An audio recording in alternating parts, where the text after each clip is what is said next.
Hello friends. இல்லை தோனி கூட கபில் தேவ் கூடலாம் வந்து இந்த வெற்றியை நீங்கள் வந்து கம்பேரே பண்ணக்கூடாது அப்படிங்கிற மாதிரி மஞ்சுரேக்கர் பார்த்தீங்கன்னா நம்ம இந்திய அணியினுடைய வெற்றியை வந்து இன்சல்ட் பண்ணுற மாதிரி வந்து பேசியிருக்காரு. T20 தரவரிசை பட்டியலில் சஞ்சு சாம்சன் ராக்கெட் வேகத்தில் முன்னேறி மேலே வந்திருக்காரு. இன்னொரு புறம் என்னதான் T20 உலகக்கோப்பை இந்திய அணிக்கு சூரியகுமார் யாதவ் வாங்கி கொடுத்துருந்தாலுமே கூட கேப்டன் வந்து மாற்ற போகிறாங்க அப்படிங்கிற மாதிரி ஒரு அப்டேட் வந்திருக்கு. அதை பற்றி தான் இப்போ நம்ம வந்து பார்க்க போகிறோம். இந்திய அணியை பொறுத்த வரைக்கும் உலகக்கோப்பை அப்படின்னு பார்த்தோன்னா நமக்கு வந்து தோனி வாங்கி கொடுத்துருக்காரு. அவருக்கு முன்னாடியே கபில் தேவ் 1983 வந்து வாங்கி கொடுத்தாரு. தோனி 2011 வாங்கி கொடுத்தாரு. இப்போ T20 உலகக்கோப்பைன்னு எடுத்துக்கிட்டோன்னா 2007 தோனி தலைமையில் முதன்முறையாக நம்ம வந்து T20 உலகக்கோப்பை வந்து ஜெயித்தோம். அதே மாதிரி இப்போ நம்ம அந்த 2026 ஜெயித்ததன் மூலமாக பேக் டு பேக் 2 முறை T20 உலகக்கோப்பை கைப்பற்றின முதல் அணி அப்படிங்கிற ஒரு சாதனை இந்திய அணிக்கு வந்து கிடச்சிருக்கு. இன்னொரு புறம் வந்து சொந்த மண்ணில் இந்த மாதிரி T20 உலகக்கோப்பை நடந்து அதை கைப்பற்றின முதல் அணியாகவும் நம்ம இந்திய அணி வந்துருக்கு.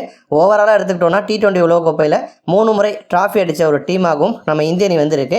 ஆனால் இது பற்றி மஞ்சுரேக்கர் வந்து என்ன சொல்லியிருக்காருன்னா, தோனி வாங்கின வேர்ல்டு கப்போடையும் கபில் தேவ் வாங்கின வேர்ல்டு கப்போடையும் இதை பக்கத்தில் கொண்டே வர முடியாது, கம்பேரே பண்ண முடியாதுன்னு சொல்லியிருக்காரு. அதற்கு ரீசனாக அவர் என்ன சொல்கிறாருன்னா, கடந்த ஒரு 5 வருஷம் எடுத்துக்கிட்டோன்னா அதில் இது வந்து 4வது T20 வேர்ல்டு கப்பு. ஆனால் ஒரே ஒரு முறை மட்டும்தான் 50 உலகக்கோப்பை வந்து நடந்திருக்கு. அதனால் வந்து இப்போ இந்த ஒரு நாள் உலகக்கோப்பை வச்சு அது கூடலாம் நம்ம இதை வந்து கொண்டு வர முடியாது. T20 வேர்ல்டு கப் அடுத்தடுத்து நடந்துக்கிட்டே வந்திருக்கு. அதுக்கேற்ற மாதிரி வீரர்கள் வந்து ரெடி ஆகிட்டே இருக்காங்க. பட் அதற்கு முன்னாடி வந்து 50 உலகக்கோப்பை அப்படின்னா 4 வருஷம் 5 வருஷத்துக்கு ஒரு முறை தான் வந்து நடக்கும். அப்போ வந்து ஒரு முறை நம்ம மிஸ் பண்ணிட்டோம் அப்படின்னா இன்னொரு 5 வருஷம் காத்திருக்கிற மாதிரி வந்து இருக்கும். அப்போ இருந்த ஒரு கிரிக்கெட்டில் இருந்த சவால், அப்போ இருந்த நிலவரம் அதெல்லாம் வச்சு பார்க்குறப்ப இப்போ இந்தியா T20 வேர்ல்டு கப்பை ஜெயிச்சது ஒன்றும் பெரிய விஷயம் கிடையாது அப்படின்னு மஞ்சுரேக்கர் வந்து பேசியிருக்காரு.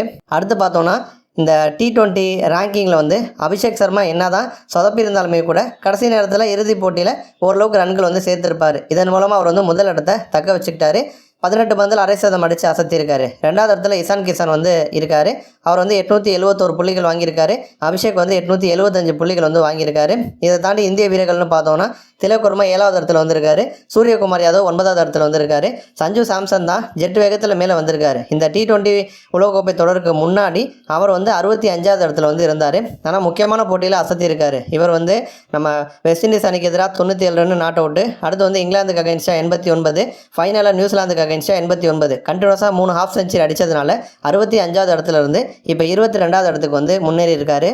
அடுத்த ஃபைனல் அப்டேட் போனோன்னா சூரியகுமார் யாதவ் என்ன தான் இந்திய அணிக்கு நம்ம தோனி ரோஹித்துக்கு பிறகு T20 உலகக்கோப்பையை வாங்கி கொடுத்துருந்தாலுமே கூட அவர் வந்து அடுத்த கேப்டனாக தொடர மாட்டார், அவர் அணியில் இருப்பார் அப்படிங்கிறதே டவுட்டு தாங்கிற மாதிரி ஒரு அப்டேட் வந்திருக்கு. ஏன் அப்படின்னா இப்போ அடுத்த T20 வேர்ல்டு கப் அப்படின்னு பார்த்தோன்னா 2028 வந்து நடக்கும். அப்போ வந்து ஆஸ்திரேலியாவில் வந்து நடக்கும்.